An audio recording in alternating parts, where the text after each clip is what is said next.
in one way, in a devotee perspective, devotees, like I always say, they perceived the world differently.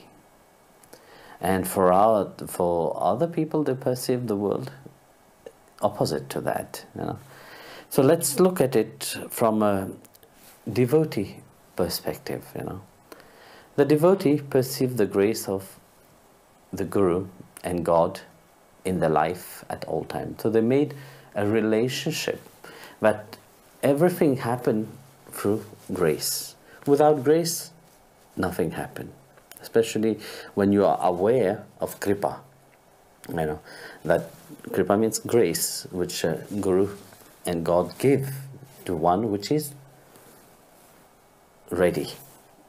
And of course, from the devotee point of view, everything is in the hand of Guru and God.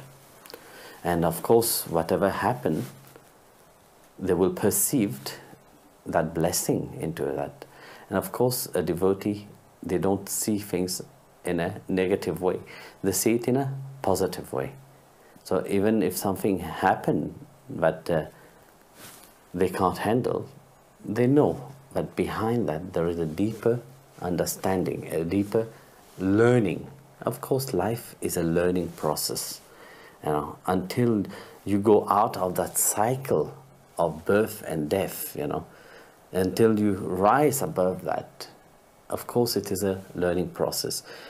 And from a devotee point of view, they perceived the grace of God in everything, which is wonderful.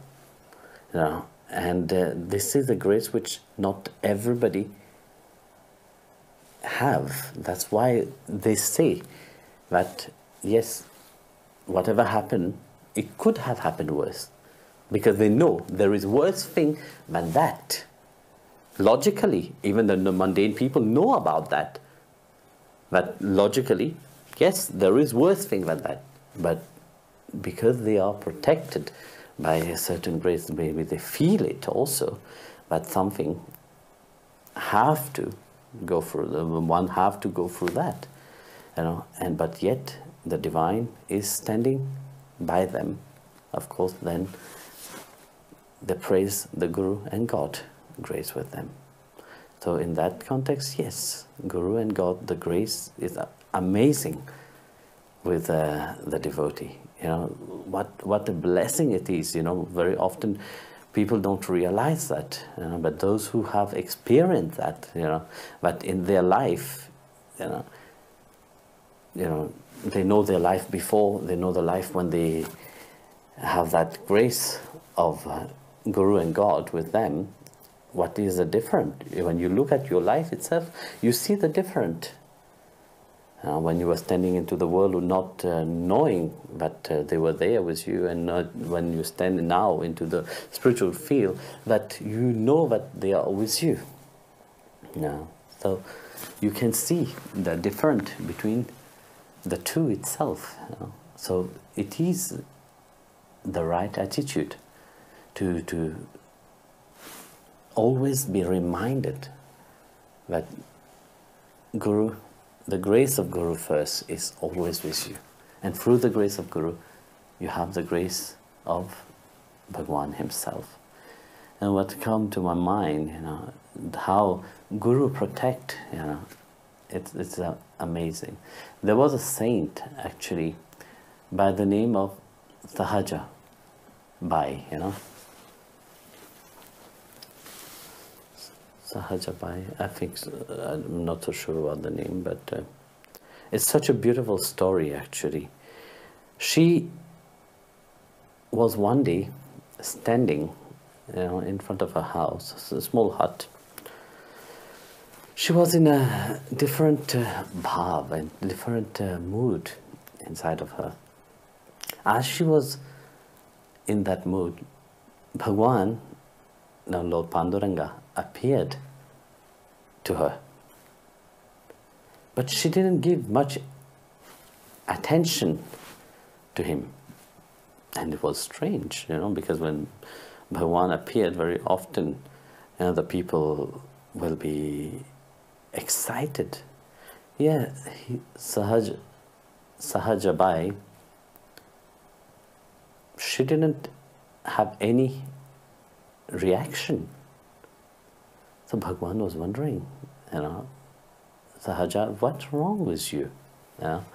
Everybody is very happy to see me, but why are you still in a, let's say, Shanta Bhav, which means very stern and show no excitement, And so Sahaja said to Bhagwan, look, I have my Sadguru, and I was not, it's not that I don't respect you, I respect very much, but you are there, you have come by your own will, and but I would love really to perceive Paramatma Tattva, which means the ultimate Tattva, as my Sadguru itself. So seeing that bhav of Sahaja, and Bhagwan was so happy to see how dedicated and surrendered Sahaja was on her path and her dedications, firstly, to her Guru. And it is because of that dedication itself, that's why Bhagwan have manifest himself without her willing, without her asking Bhagwan to appear, just like that, because of her service to her Guru, that Bhagwan have come. And just to test her more, her devotion to her Guru, Bhagwan said to her, to Sahaja, would you not let me inside, and inside your hut?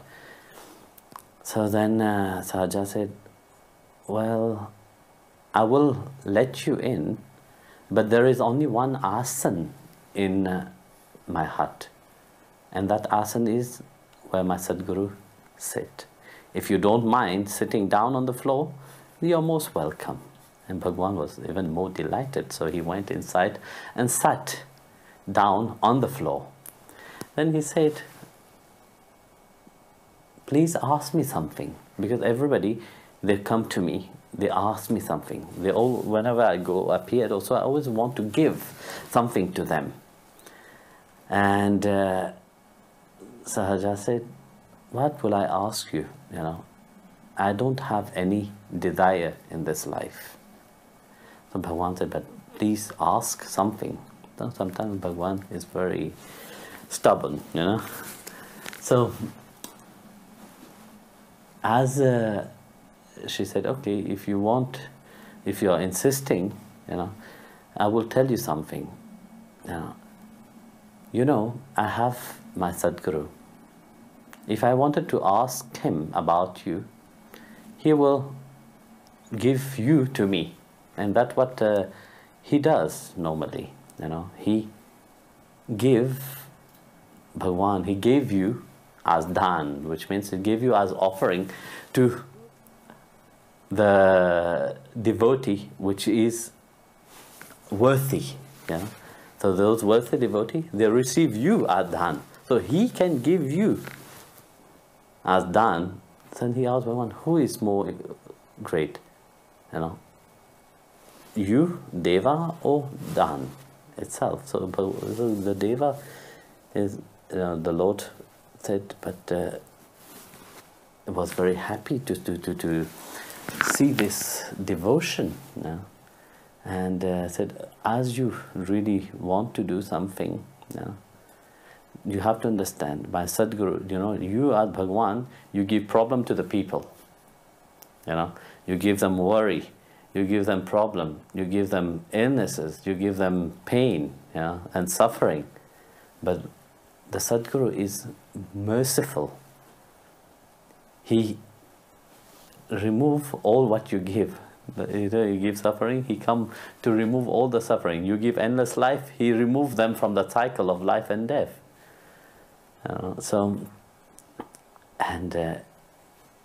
Bhagwan was even more joyful and more happy.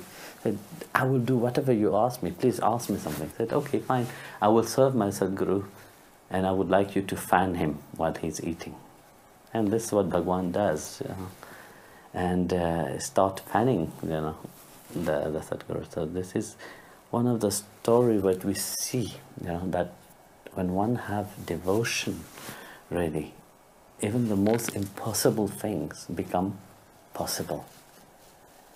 How much you are surrender to the feet of the Guru, Bhagwan also will show that much of surrender.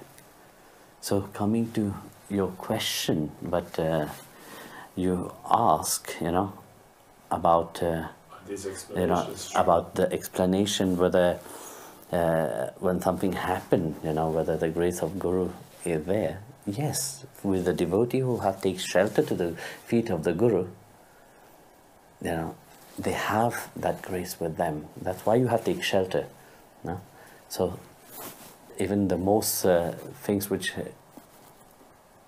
terrible things which are meant to happen, Guru can change it. So surrender to the feet of the Master with love and devotion. Let your mind be upon the feet of the Master.